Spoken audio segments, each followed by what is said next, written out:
nothing's going to hold him back. Good morning, everybody. Hope nothing's holding you back here this morning.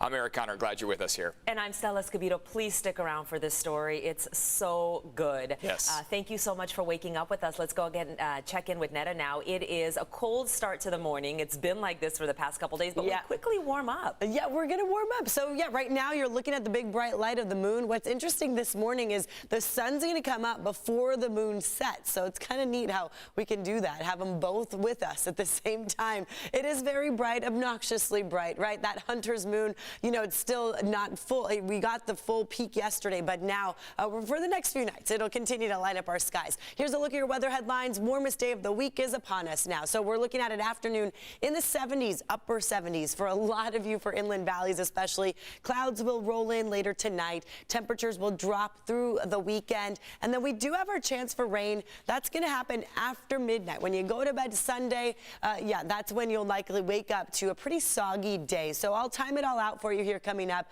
A quick check of traffic, and right now everything is looking great. No incidents to report, and your speeds are right on. Stella and Eric.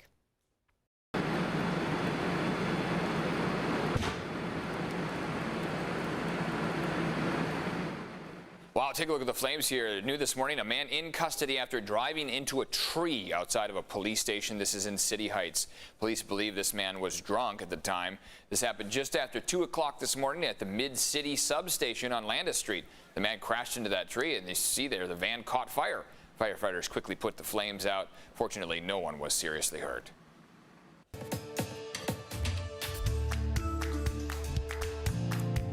Today, the husband of missing South Bay mother Maya Millete is expected to appear before a judge. This is going to be his first court appearance since his arrest on suspicion of murdering his wife. And this comes as new details come to light about the case, including the spellcasters Larry Millete hired. News 8's Chris Groh will have that part of the story here in just a moment, but we start with our Evan Narani live in Chula Vista with the latest. Evan?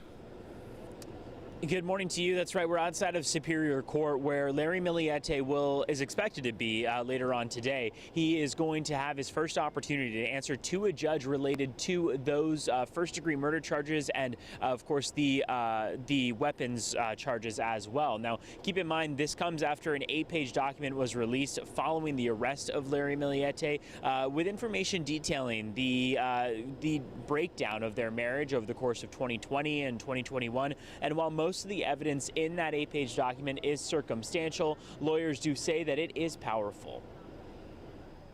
I'd happily prosecute this, and I prosecuted for about 15 years. They've got a lot of evidence against him in this particular case. Now, this arraignment comes after evidence being unsealed in that 8-page warrant portraying Larry Millete as a vindictive, sometimes violent husband desperate to stop his wife from divorcing him. The warrant details how their marriage deteriorated between 2020 and 2021 and states Larry discovered May, often referred to as Maya, had an affair. Prosecutors allege that Larry had become obsessed with his wife's whereabouts. He was paranoid that she was going to leave him. According to the warrant, family members described Larry's behavior as controlling and stalker-like. On January 6th, investigators say Maya told a friend via text that she was filing for divorce and added, quote, I'm done trying to make it amicable for the sake of the kids. The following day, on January 7th, was the day that Maya went missing. Now, again, today will be the first time that Larry Millete will have that opportunity to answer to his charges in court. A couple things to note along the way. He is being held without bail currently, and while that's happening, their 3 children, Larry and Maya's 3 children, are currently with Larry's parents. Also, keep in mind that is scheduled for 1:30 today here at the South Bay Superior Court. A lot happening while this is going on. You can keep up with the latest on the News 8 app. You can also head to our website, cbs8.com. We've got plenty of articles on our website with more information on what led up to this, and you can also read that 8-page arrest warrant, I should say, in its entirety. Stella, Eric, I'll send things back to you in studio. Evan, thank you. And Maya's sister is opening up about Larry's arrest. She says the search for Maya is not over, and they still need the community's support. Continue to help us, and continue the prayers. We are moving mountains. Continue sending us the messages because it gives us strength. She also says the family wants to reconnect with Maya's children, who they haven't seen or talked to since January. The kids are currently staying with Larry's parents. And we are getting some new insight into this case through recently filed court documents. Yeah, and those documents include new information about why Larry Millete hired spellcasters. News 8's Chris Groh is joining us now with a closer look at that. Good morning to you, Chris. Yeah, good morning, Eric and Stella. And this is all from the arrest affidavit. Many people wondering, what is a spellcaster? Well, it's someone that believes that they are a magician or shaman that can cast jinxes or curses on other people. They'll do it at a request and for money. Most offer similar services. A brief visit to one website revealed an odd menu. They offer love spells, voodoo spells, and stop divorce spells. According to the arrest warrant, Larry was a frequent customer between September 2020 and January 2021, the same month Maya went missing. Larry solicited these spellcasters daily, even multiple times a day. His goal? Requesting help so that Maya wouldn't leave him, would obey him, and fall back in love with him. Or one time, to incapacitate her so that she couldn't leave the house. Things escalated in December of last year. One message on the 27th says, quote, "Please punish May and incapacitate her enough so she can't leave the house. It's time to take the gloves off." Another message on New Year's Eve said, quote, "She's only nice to me when she needs me or sick. Thanks again. Maybe an accident or broken bone." Now, this is going to be a huge piece of the prosecution's case. It is all, of course, considered to be circumstantial, and we should also point out that all of the websites have disclaimers for customers. They specifically say the spells and rituals are for entertainment purposes only. Now, you can read more about the arrest affidavit up on our website at cbs8.com by clicking on the story link. Eric and Stella.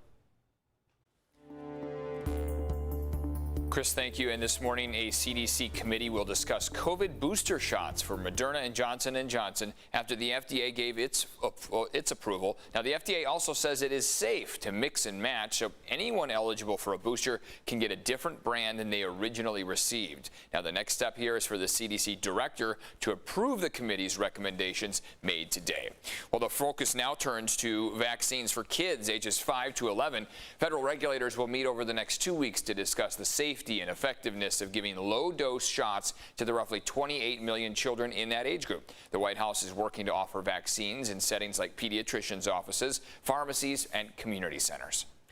Taking a look outside. Good morning to you, Netta. Good morning. Yeah, everyone, hopefully you're starting off pretty nice and smooth out there because, weather's going to be on your side. I will say very calm conditions for today. It's our warmest day of the week, so spend a few hours outside if you can. Maybe have your lunch outside because it's going to feel pretty good. Taking a look at downtown San Diego, we have clear conditions. You'll see that bright light of the moon yet again, and I want to show you that from our San Miguel view because this is just really cool. It's such a treat when the moon doesn't set.